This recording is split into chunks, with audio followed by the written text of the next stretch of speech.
কোন পর্যন্ত এসেছো আম্মু? তাড়াতাড়ি বলো, আমি রুবেলকে পাঠাচ্ছি। আমি মনে হয় বাস স্ট্যান্ডের কাছাকাছি এসে গেছি। বেশিক্ষণ আর লাগবে না। তো আগে বলনি কেন যে তুমি আসছো? আমি তো নেমে পড়েই তোকে ফোন দিতাম। ভয় করে না একা অতটা সময় দাঁড়িয়ে থাকতে ওখানে? গাড়ি থেকে নেমে স্ট্যান্ডেই দাঁড়াবে। আমি রুবেলকে পাঠাচ্ছি। ওই তোমাকে চিনে নিবে। ভয় পেও না যেন। সুরাইয়া বেগম হেসে ফেললেন। ছেলে তার বড় হয়ে গেছে। আগে যেমন তিনি ছেলেকে বলতেন, ভয় পাবি না মা, আছি তো। এখন ছেলে ঠিক সেভাবেই বলছে, ভয় পেও না, তোমার ছেলে আছে তো। তিনি পুরোনো দিনের কথাগুলো ভাবতে থাকেন। সারোয়ারের বাবা বেঁচে থাকাকালীন কতই না সুখের সংসার ছিল তাদের। যৌথ ফ্যামিলিতে থাকতেন সবাই মিলে। সারোয়ার তখনও পড়াশোনা করতো না। ইমন, ইরিন অনেক ছোট। হঠাৎ একদিন সারোয়ারের বাবা অসুস্থ হয়ে পড়ে। প্রেসার থেকে স্ট্রোক করেছিল। মানুষটা আর বাঁচেনি, চলে গেছেন। আর ওনার হাতে ধরিয়ে দিয়েছিলেন তিনটি সন্তানের হাত। স্বামীর মারা যাওয়ার পর শ্বশুরবাড়িতে আর ঠাঁই হলো না। ওনার স্বামী সারা জীবন সঞ্চয় দিয়ে শহরে একটুখানি জমি কিনেছিলেন। সেখানেই পরবর্তীতে বাড়ি করে তারা থাকছেন। এটা তো নিজেদের সম্পদ। এখানে আর কারোর হাত দেওয়ার সুযোগ নেই। তারপর সারোয়ার বড় হলো, চাকরি পেল। এরপর আর ওনার কোনো টেনশন রইল না। এখন সংসারের সবটুকুই সারোয়ার নিজের হাতেই সামলায়। ওনাদের পারিবারিক অবস্থা খুব করুণ নয়, আবার অনেক বিত্তশালীও নন তারা। মাঝামাঝি পর্যায়ে এক সুখী পরিবার তারা। খুব স্বাচ্ছন্দ্যেই চলছে তাদের জীবন। কোনো সমস্যা হয় না। এখন শুধু বড় ছেলেটার একটা হিল্লে করতে পারলেই মায়ের মন শান্তি পেত। ছেলেটা আর কত কষ্ট করবে? মানসিক শান্তির জন্য হলেও তো পাশে একজনকে লাগবে। ছেলে বড় হয়েছে এখন। মন চাইলেও মায়ের কাছে সব বলতে পারে না। বাসায় বউ থাকলে তখন বাকিটা বউ নিজেই সামলে নিতে পারবে। এইসব ভাবতে ভাবতেই তিনি কাঙ্ক্ষিত জায়গায় পৌঁছে যান। বাস থেকে নেমে বাস স্ট্যান্ডে কিছুক্ষণ দাঁড়াতেই সামনে থেকে একটা ছেলেকে হাঁপাতে হাঁপাতে এই দিকে আসতে দেখা যায়। ছেলেটি স্ট্যান্ডে এসেই আগেই ফোনটা বের করে। তারপর কিছুক্ষণ ফোনের দিকে তাকিয়ে শিওর হয়ে হাসি মুখে ওনার দিকে এগিয়ে আসে। তারপর হাসি মুখেই বলে, আসসালামু আলাইকুম আন্টি, আমি রুবেল, স্যার পাঠিয়েছেন আপনাকে নিতে। ওয়ালাইকুম আসসালাম বাবা, কষ্ট হয়ে গেল তোমার। ইস, কি বলেন আন্টি, এইসব কোনো ব্যাপারই না। এটাও আমার একটা ডিউটি বলতে পারেন। তারপর হাসি মুখে ওনার হাত থেকে ব্যাগটা নিজের হাতে নিয়ে রুবেল ওনাকে নিয়ে সামনের দিকে অগ্রসর হন। পথিমধ্যে সুরাইয়া বেগমের সাথে রুবেলের অনেক কথাই হয়। এত কথার পরিপ্রেক্ষিতে তিনি বলতে পারেন ছেলেটি নিঃসন্দেহে অনেক ভালো একটা মানের মানুষ। ইরিন কিছুক্ষণ বিছানায় বসে থেকে হিসাব মেলানোর চেষ্টা করে। ভাইয়া কেন এই মেয়েকে মেসেজ দিবে? সেই দিন তো হৃদার নাম শুনেই কি রাগ দেখালো। আজ তবে এত ভালোবাসার কথা কেন? বাই এনি চান্স মেয়েটা কি তার ভাইয়াকে ফাঁদে ফেলার চেষ্টা করছে? না, এমনটা তো হতে দেওয়া যায় না। এই অহংকারী মেয়েকে আর সুযোগ দেওয়া যাবে না। এখন কি করা উচিত? এইসব ভাবতে ভাবতে হঠাৎ একটা কথা মাথায় আসতেই সে শয়তানি হাসিয়ে হাসে। তখনই হৃদা বারান্দা থেকে রুমে আসে। বিছানা থেকে ফোনটা হাতে নিয়ে কিছু দেখে সাথে সাথেই রেখে দেয়। তারপর তুবার ফোন থেকে তুবাকে দিয়ে তাড়াতাড়ি রুম থেকে বেরিয়ে পড়ে।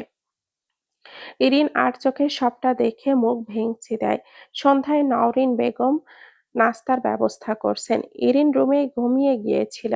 বিকালে তুবা বই নিয়ে বসে থেকে টেবিলে মাথা এলিয়ে দিয়েছিল। একমাত্র হৃদার চোখেই কোনো ঘুম নেই। সে বারবার কি সব চিন্তা করছে।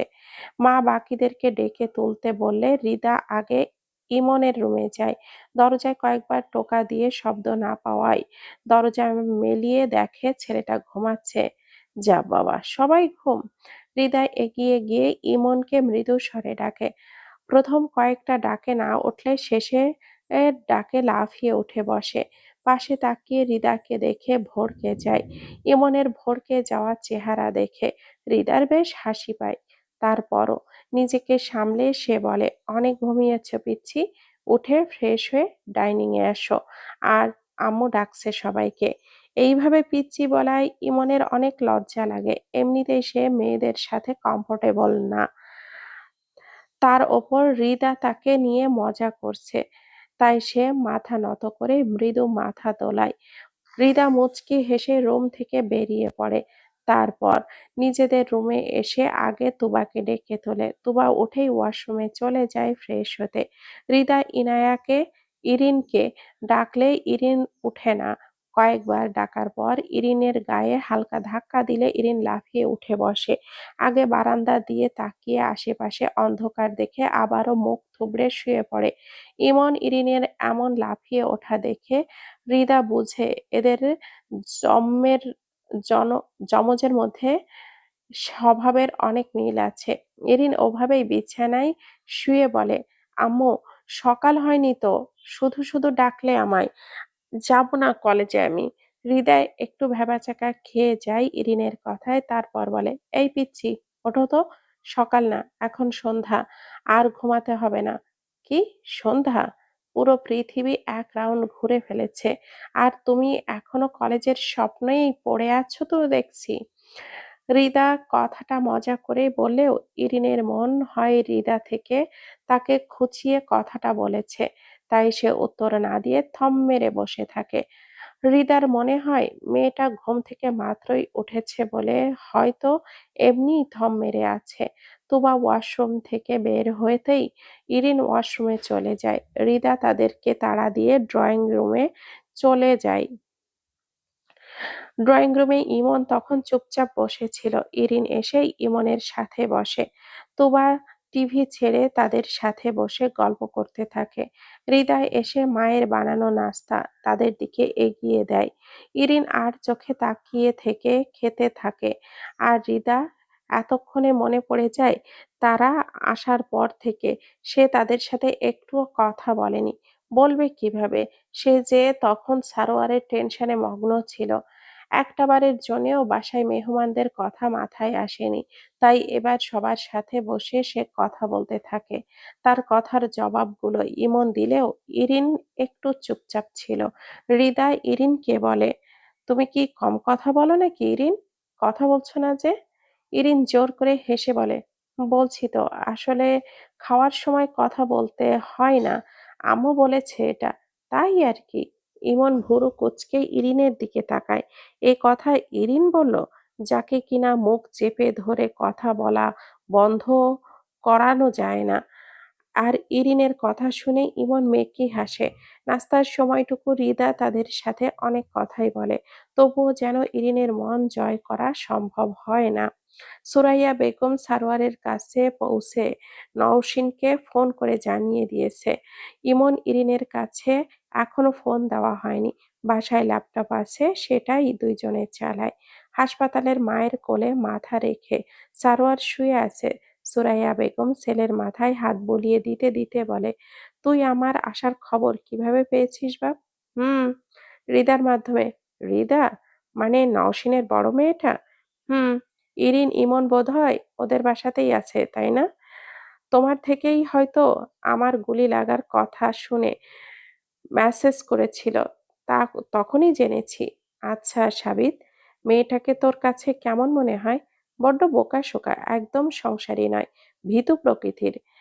আমি তো একবারও জিজ্ঞেস করিনি যে সংসারী কিনা। সারোয়ার মাথা তুলে মায়ের মিটি হাসি মাখা মুখ দেখে বলে, মজা করছো আমার সাথে? বাদ দাও ও কথা। আগে বলো, ইরিন ইমনকে আনলে না কেন? ওরা আসতে চাই আর ওদেরকেই তো আনলে না।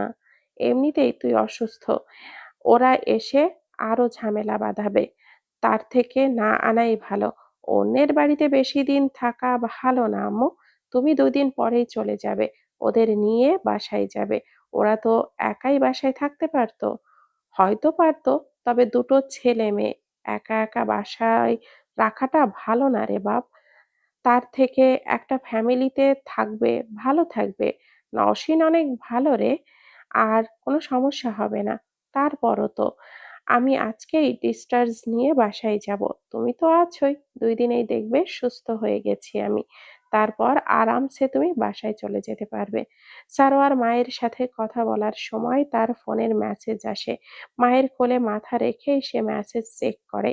সেখানে হৃদার মেসেজ দেখে সারোয়ার মাকে প্রশ্ন করে, আম্মু, মেয়েটা যদি এবার নিজে থেকে বিয়ের প্রস্তাব দেয়, তুমি কি মেনে নিবে?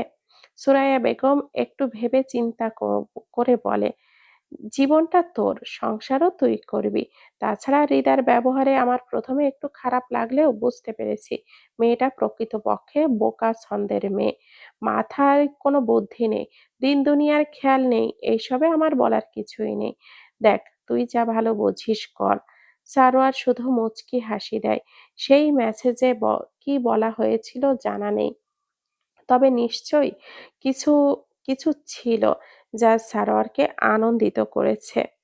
হৃদার বাসায় কলিং বেল বেজে ওঠে, আর বাসায় তখন নওশীন বেগম নেই।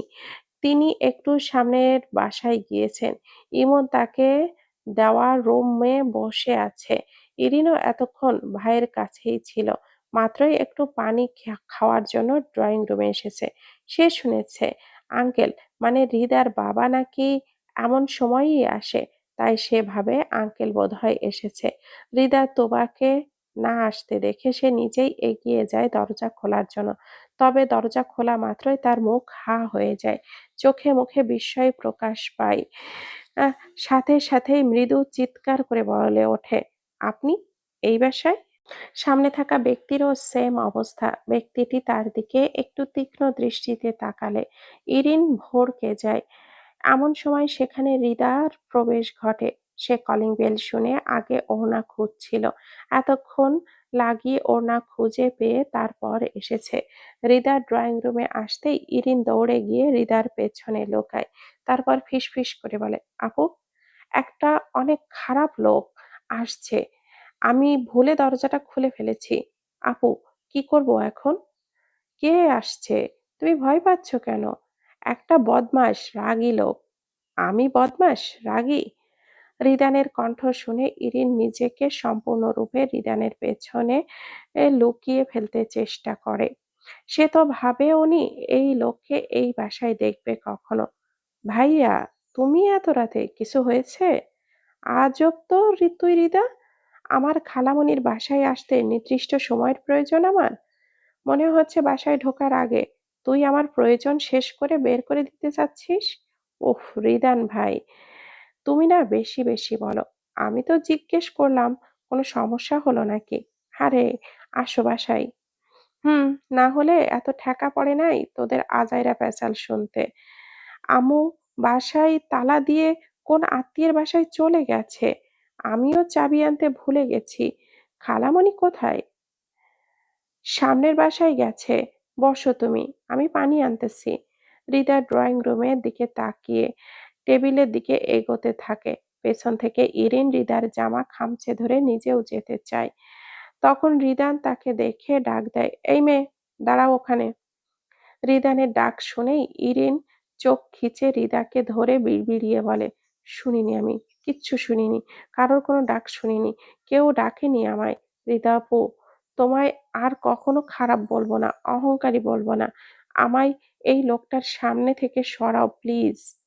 ইরিনের বিড়বিড় করে বলা কথায় অধিকাংশই রিদা বুঝতে পারেনি, তাই সে ভুরু কুঁচকে বলে, কি হয়েছে ইরিন? আর ভাইয়াকে ভয় পাচ্ছ নাকি? চেনো ভাইয়াকে? হুম, আমাদের স্যার। আপনি এই বাসায়? ইমনের কথা শুনে সবার নজর তার দিকেই যায়।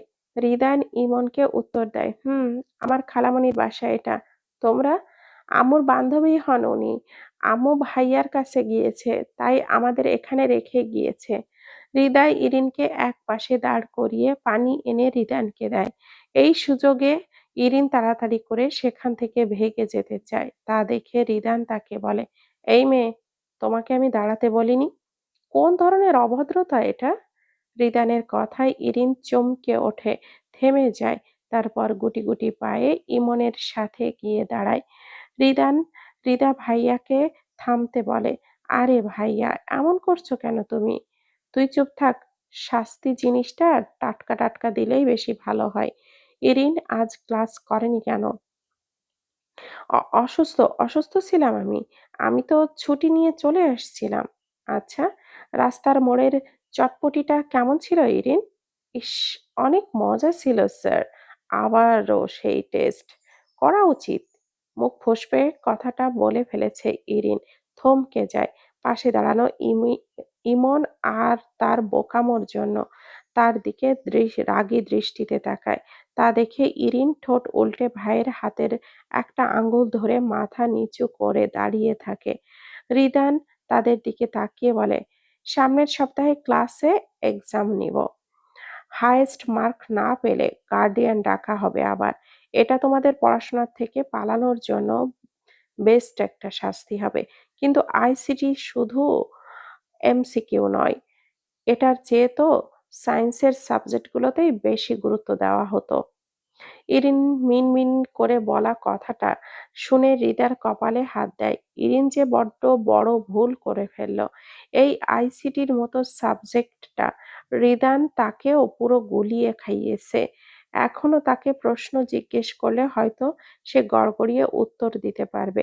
তুবাকেও আইসিটি মুখস্থ করিয়ে ছেড়েছে। এখন তাদের মতো ভুলটা ইরিনও করল। রিদান ভাই নিশ্চয়ই এখন তাদেরকেও আইসিটি গুলিয়ে খাইয়ে দিবে। তার ভাবনা শেষ হতেই দেখা যায় রিদান তুবাকে ডাকছে। তুবা আসতেই তুবাকে বলে আইসিটি বই আনতে। রিদা একবার বলে আইসিটি বই আনতে। ভাইয়া, বন্ধ করো না এইসব। ওরা আমাদের বাসার মেহমান।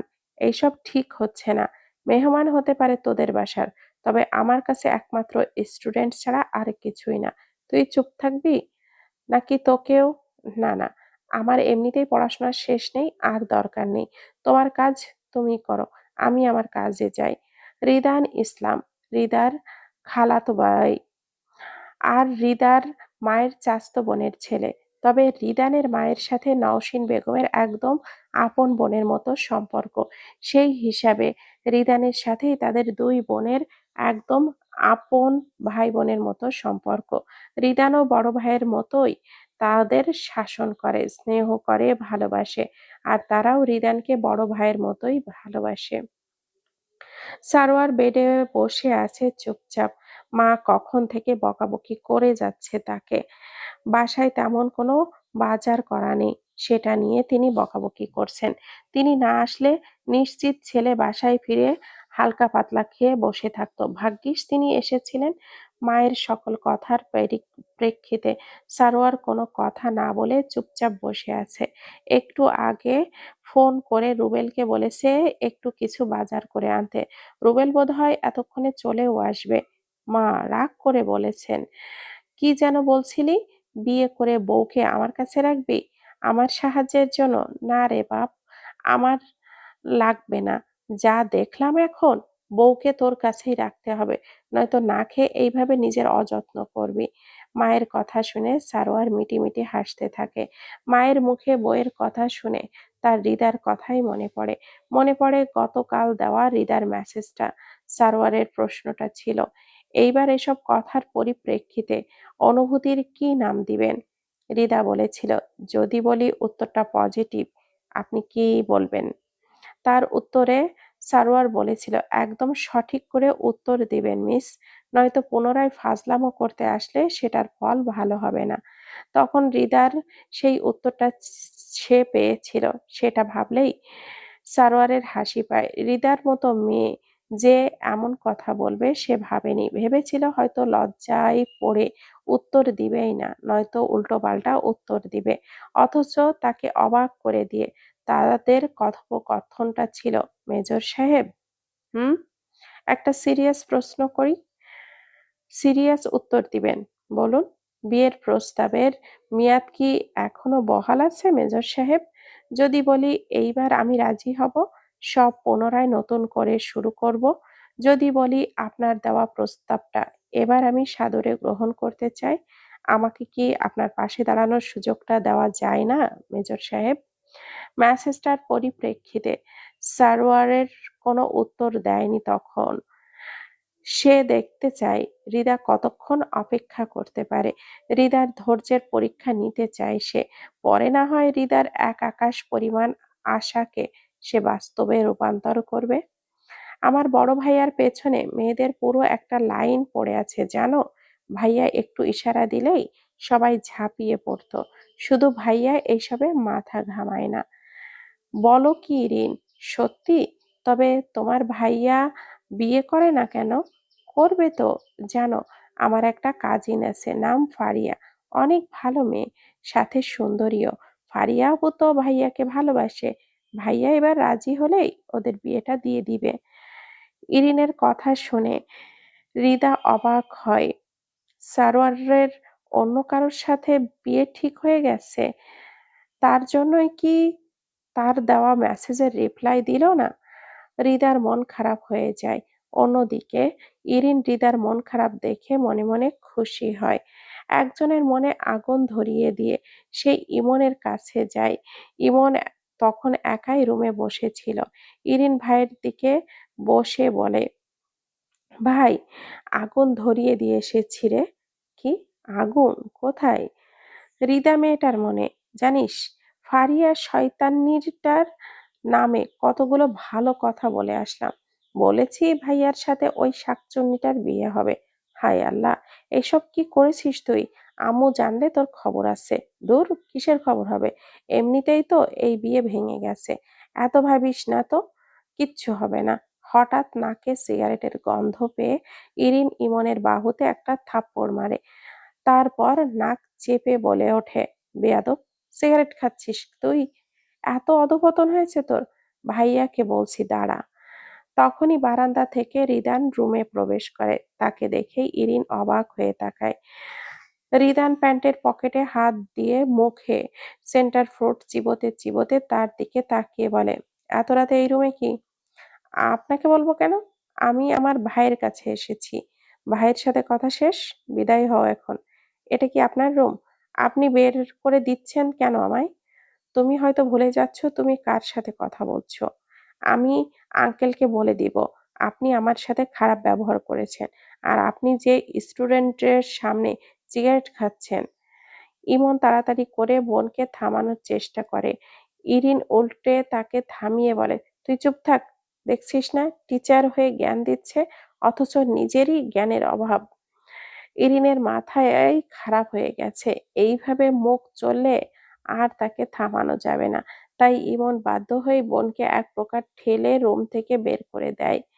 তারপর রিদানের দিকে তাকিয়ে বলে, সরি স্যার, এই মেয়েটা পাগল স্যার, ওকে পাত্তা দিয়েন না। সেটা আমি এতদিনে ভালোই বুঝে নিয়েছি। ইমন কাচুমাচু করে দাঁড়িয়ে থাকে। বিপদে পড়ায় রিদানকে এখানেই থাকতে হচ্ছে, তাই ইমনের সাথে তাকে থাকতে দেওয়া হয়েছে। যদিও রিদান বাসায় আসলে এই রুমেই থাকে, স্যারের সাথে থাকতে হবে বলেই ইমনের অনেক সংকোচ হচ্ছে। যতই হোক, স্যার তো না জানি কখন কোন প্রশ্ন করে বসে। না পারলে বোধহয় পরে বকাবকি করবে। এভাবে ঘুরতে এসে যদি বকা খেতে হয়, সেটা কি আর ভালো লাগে? তার উত্তর ইরিন এসে স্যারকে খুশিয়ে গেল। এখন যা যাবে সব ইমনের ওপর দিয়েই যাবে।